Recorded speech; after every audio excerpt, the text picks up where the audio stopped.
Good afternoon. I'm Sid Nagum, Mechanical Engineering. I'm Michaela Little, Sustainable Agriculture and Food Systems. I'm Paige Blackham, Mechanical Engineering. And I'm Kendra Rodriguez, Business Administration. And we are Project Oasis, optimizing aquaponic systems to improve sustainability. So the current U.S. food system has transitioned from many small-scale farms to few large-scale farms that dictate the market. They produce a low-priced product, but quality is often lacking and environmental issues aren't taken into account. Additionally, there are many areas in America that can't produce their own food because of climate or soil quality issues. So if aquaponics can address all of these issues, why hasn't it taken off? There's a lack of research, both biologically and from an engineering standpoint. Additionally, systems are too costly to produce on a small scale system, and they're inefficient oftentimes. So Project Oasis is going to bring small scale farming back to the American mind. We'll do this by gathering data for research and development. We can use that data to educate the people. For every system that we sell, we're going to collect that data, and we will support community growth by bringing neighbors together, and we're going to bring this global with our philanthropic arm. So, what is aquaponics? Well, as you can see from our small-scale setup here, aquaponics is the fusion of aquaculture, the growing of fish, with hydroponics, the growing of plants without soil. It's a symbiotic relationship where the fish waste provides the nutrients to the plants, while the plants and bacteria filter the water so the fish can survive. Aquaponics uses 90% less water and is 6 times more productive than conventional farming. Plus, you have the added protein source from the fish and the fresh, organic, locally grown vegetables. So Tom, you've experienced the food industry. Imagine that your neighbor's kid comes up to you and starts telling you about this exciting new technology that he's learning about at high school. So you decide to check it out for yourself. You decide to purchase a Project Oasis aquaponics system for your home, depending on what size you want. After one of our certified technicians has installed it in your home, you are eager to learn what you can do with it. So you pull out your phone, download our app, and start exploring. You can see that you can start reading about aquaponics.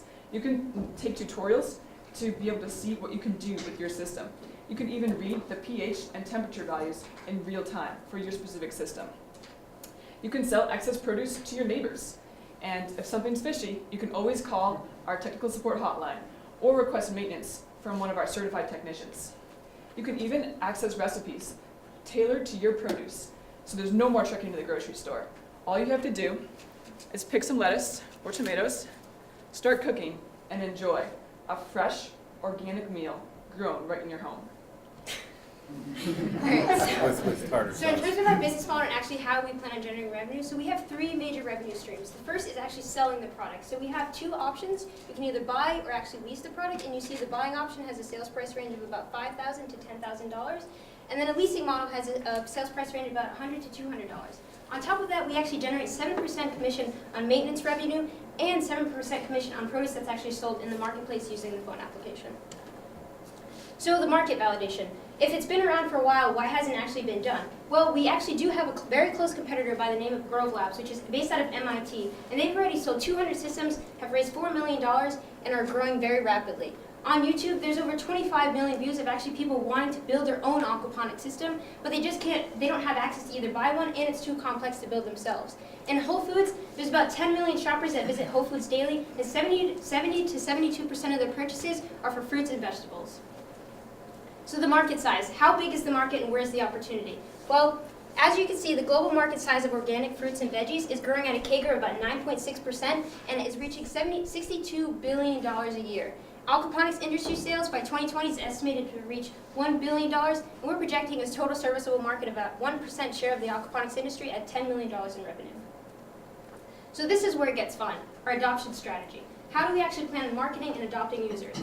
So we actually plan on partnering with schools and universities, but actually anyone with the phone app who's over 16 years old can go on and actually see what maintenance what maintenance needs to be serviced for local aquaponic systems, they can go to Paige's house, see that she needs to clean the system, and actually they can generate revenue source from this. And we take 7% of that commission. On top of that, the produce that you're not actually eating, you can also sell that in the marketplace, as Paige has mentioned, and we get 7% of that commission.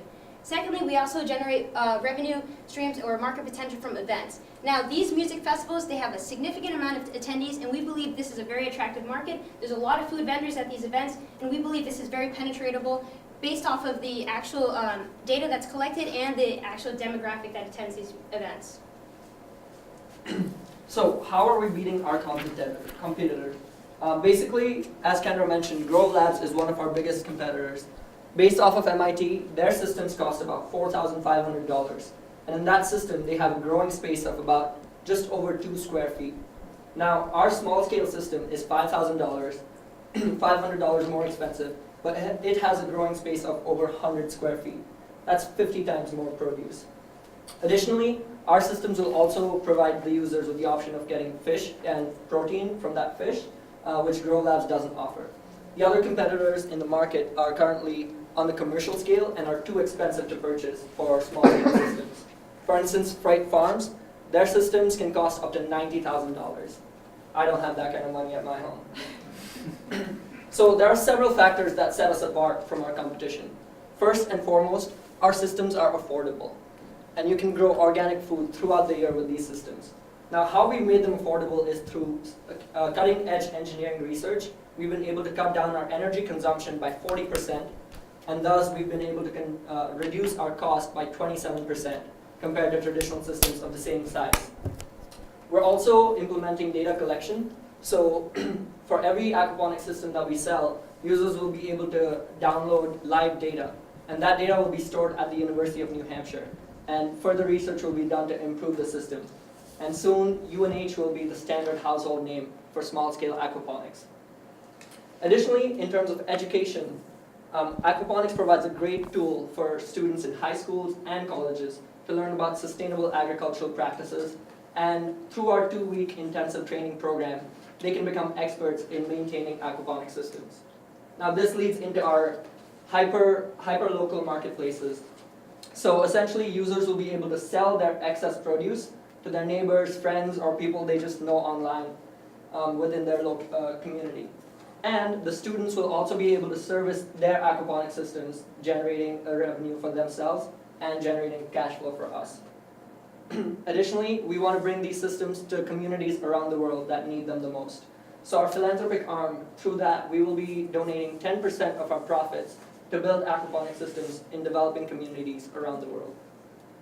So in terms of our financials and actually integrating the software technology that we need to basically have the connectivity with the aquaponic system, we plan on actually raising a $300,000 SBA 7A working capital line of credit, where we can actually access that credit when we need it and not have to be constrained by the terms of equity and debt that's different than the SBA 7A working capital line of credit.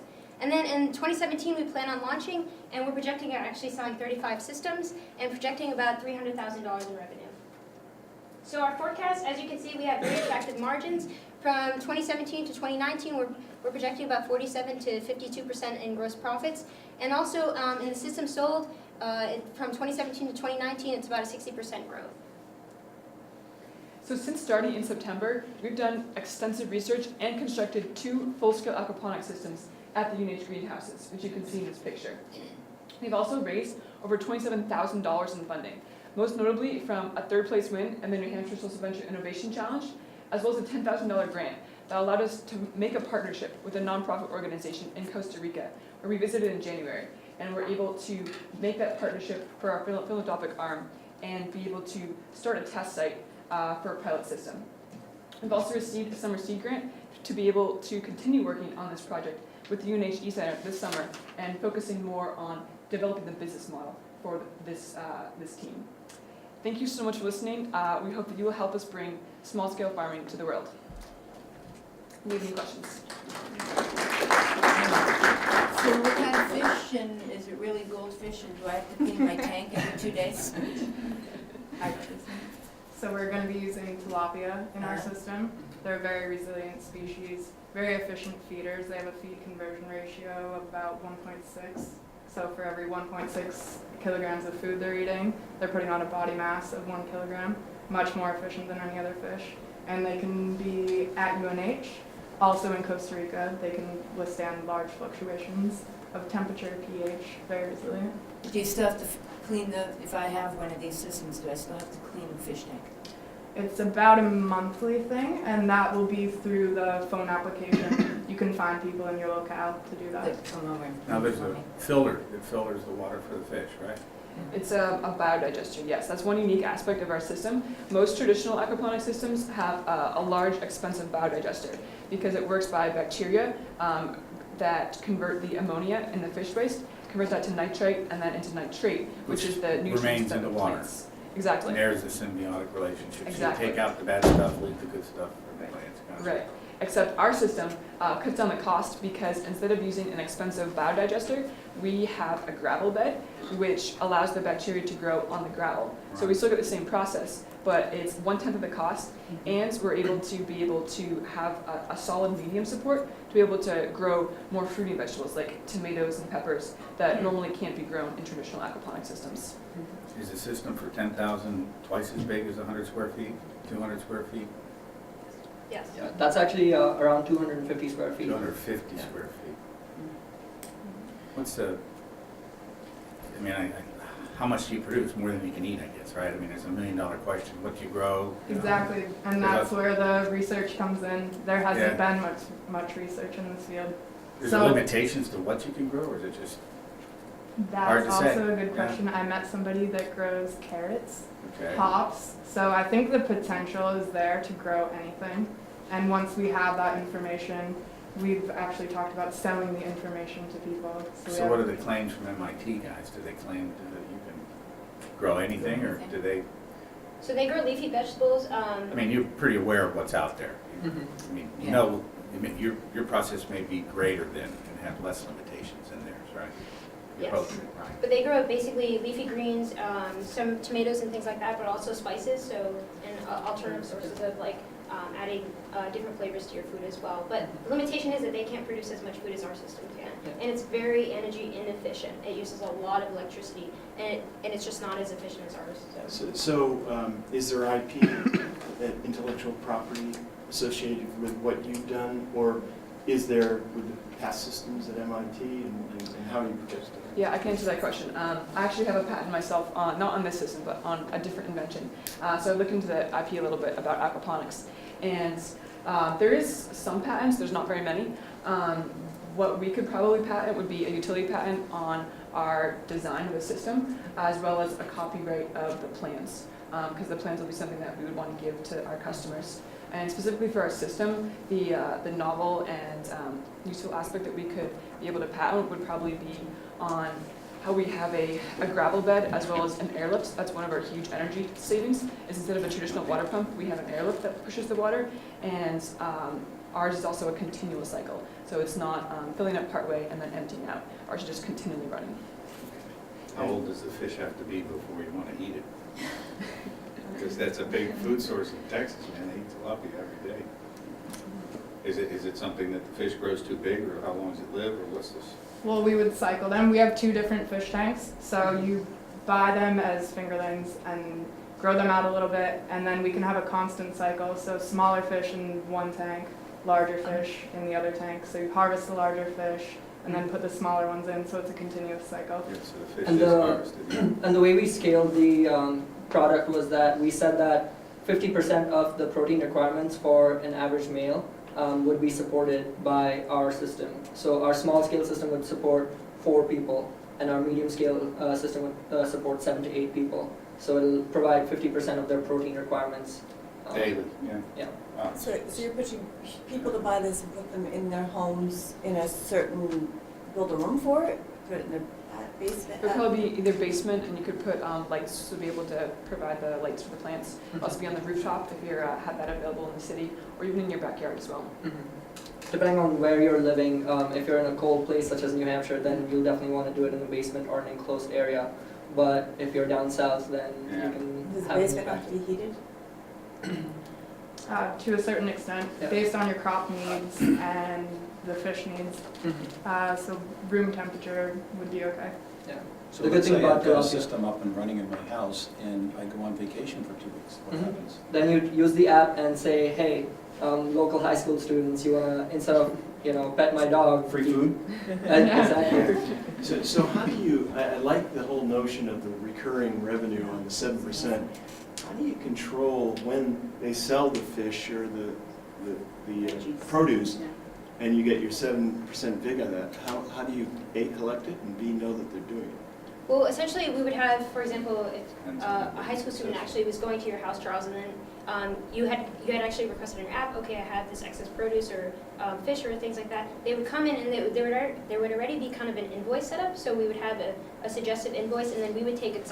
Once that transaction is completed, we'd take the 7% commission on that transaction. So I call you and say, I've got excess produce or excess fish. You Mhm. come and take it, so I don't have to go to the street corner and sell. Exactly. Yeah. So through the app, when you go on the button, you say sell, you'll go into an interface which will let you put your local listing. And anyone else with the app can see, oh wow, tomatoes are in his backyard, and I can get lettuce in his backyard, and I have bread in my house, so I can make a sandwich. What are you Okay, gonna I do get with it. the high school students? Are they bonded? What, I mean, so I got this local high school kid coming to my house when I'm on vacation.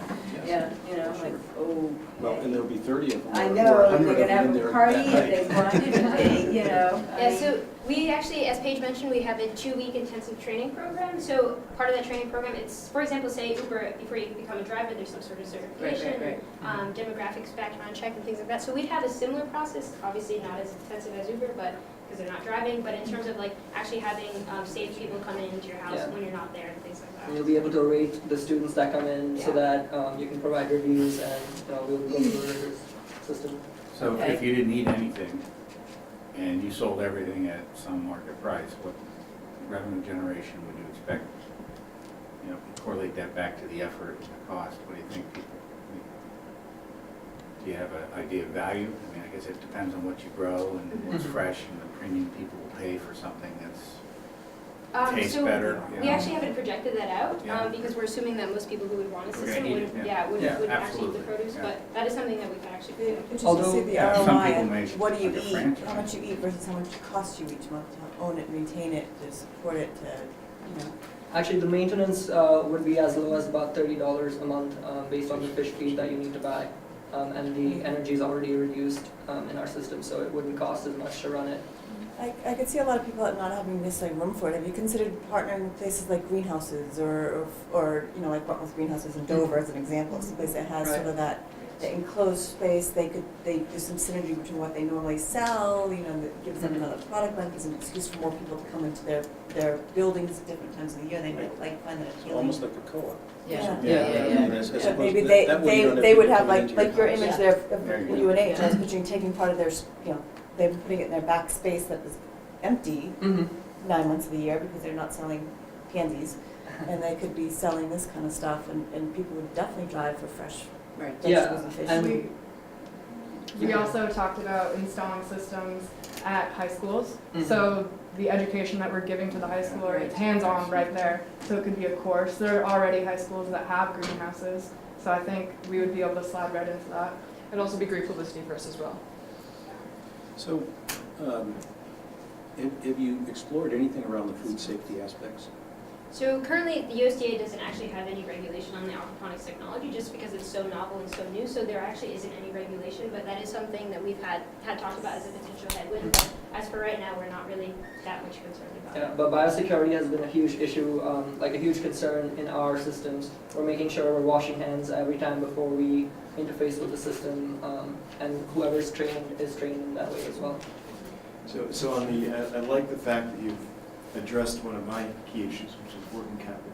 And the SBA is a perfect example of the type of financing that you'd look to. I saw that you raised some capital. It's really capital through grants and so forth, which is very admirable for you guys to accomplish. Is there, when you balance out an SBA loan, they're always looking for what the equity contribution is, and that stuff does count. But is there availability? It doesn't have to be a lot more, by the way, but there's probably a little bit more equity capital that the SBA is going to look for you guys to have in the equation. Have you thought about that? So we have thought about that, and there are actually other grants that we can actually approach. So the USDA actually has a recent grant in terms of like aquaponic technology. So I think in terms of balancing that out right now, I think we're doing really well in terms of like raising grants because it is new research and we're actually having the data aspect involved as well. So I think that's right now how we're balancing the actual working capital. So you think there's grant availability to get you up? Like I said, it's not going to be a lot more money you're going to need to raise, but it's going to be some. Yeah, since we are generating the data, that would be potentially very attractive for universities and programs such as. And don't ignore friends and family. Definitely. And don't give them a nice return on their preferred investment. So your system heats the water, what, 110 degrees? What is the fish? Tilapia want the water to be about 80 degrees Fahrenheit. 80, that's it? They're a very resilient species. So the They can- system's not going to throw a lot of heat at 80. That's, they Exactly. don't eat vegetables either, do they? Sorry? The fish don't eat vegetables, do they? No, but actually you can supplement their food source with, if you have like produce that maybe are not good enough to eat, you can actually feed those to the tilapia. They'll eat anything. What's the temperature for the vegetable side? They'll function at around 80 as well. It's a whole recirculating system, so the water is They're all always- using the same water. And for the most part, I know it varies on produce, but if it's in the basement, and the ambient temperature in most basements is about 60, Yeah. 55, 60. Is that, do you think, sustainable for most of what you're growing there? Yeah, you can integrate a heater into the system, so Okay. that would bring How much water do you have to add to your small system?